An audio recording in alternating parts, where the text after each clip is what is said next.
കുടുംബത്തിന്റെ ഇരുമ്പുവാതിൽ എന്ന home cinema, ഈ ഹോം സിനിമ നിങ്ങൾ ഒട്ടുമിക്ക ആളുകളും കണ്ടിട്ടുണ്ടാവും. അതിന്റെ പ്രൊഡ്യൂസറും മാത്രമല്ല അതിലെ ഒരു അഭിനേതാവ് കൂടിയാണ് മിസ്റ്റർ അക്കോ പുളിക്കൽ. അപ്പോൾ അദ്ദേഹത്തെ നമുക്ക് ക്ഷണിക്കാം. അക്കോ പുളിക്കൽ, പിന്നെ എന്തൊക്കെയുണ്ട് വിശേഷങ്ങൾ, പെരുന്നാൾ വിശേഷങ്ങൾ എന്തൊക്കെയുണ്ട്, പ്രേക്ഷകരോട് എന്തൊക്കെയാണ് നമുക്ക് പങ്കുവെക്കാനുള്ളത്? പെരുന്നാൾ ആഘോഷിക്കാൻ വേണ്ടിയാണ് ഇപ്പം ഗൾഫിൽ നിന്ന് ലീവ് എടുത്ത് ഇതിനായിട്ട് വന്നത്. 2 ദിവസം മുമ്പ് വന്നിട്ടുള്ളൂ.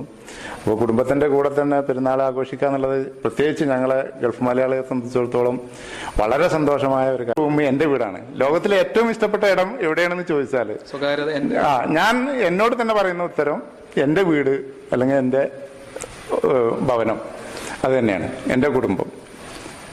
പോകുമ്പോൾ അപ്പം ശരിക്കും നമ്മളെ നാടിന്റെ ഭംഗി കാണണമെങ്കിൽ അല്ലെങ്കിൽ ഭംഗി അറിയണമെങ്കിൽ, കേരളത്തിന്റെ അറിയണമെങ്കിൽ ശരിക്കും നാട് വിട്ടു പോയി നിൽക്കണം. എന്നിട്ട് ഇവിടെ വരുമ്പോൾ അപ്പം എന്നെ പറഞ്ഞിടത്തോളം ഞാൻ പറയുന്നത്, ഞാനത് ഫീൽ ചെയ്ത ആൾ, കാരണം ഞാൻ 10-20 വർഷം ഗൾഫിലായിരുന്നു.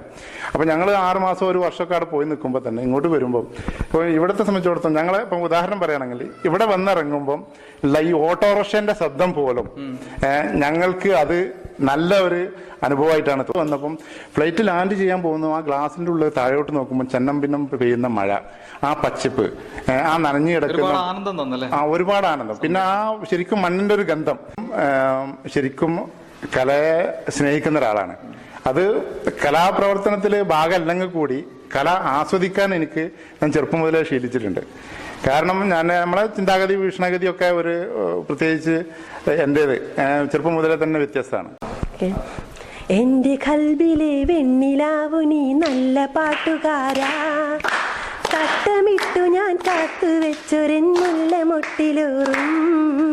അത്തറൊന്നു വേണ്ടേ, അത്തറൊന്നു വേണ്ടേ എന്റെ കൂട്ടുകാരാ, സുൽത്താന്റെ ചേലുകാരാ.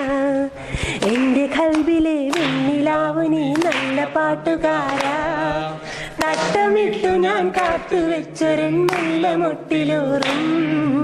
അത്തറൊന്നു വേണ്ടേ, അത്തറൊന്നു വേണ്ടേ എന്റെ കൂട്ടുകാരാ, സുൽത്താന്റെ ചേലുകാരാ. സന്തോഷമുണ്ട്. മാത്രമല്ല പിന്നെ പ്രേക്ഷകരായ നിങ്ങളോട് പറയാനുള്ളത്, ഞങ്ങളെപ്പോലുള്ള അല്ലെങ്കിൽ ഇവരെ പോലുള്ള വളരെ ചെറിയ കലാകാരന്മാരെ വളർത്തിക്കൊണ്ടുവരുന്നത് ശരിക്കും പ്രേക്ഷകരായ നിങ്ങളാണ്. ശരിക്കും പ്രേക്ഷകരായ നിങ്ങളാണ് ഞങ്ങളുടെ ഊർജം. മഹിമ നിറഞ്ഞുള്ള പെരുന്നാളാണേ മൈലാ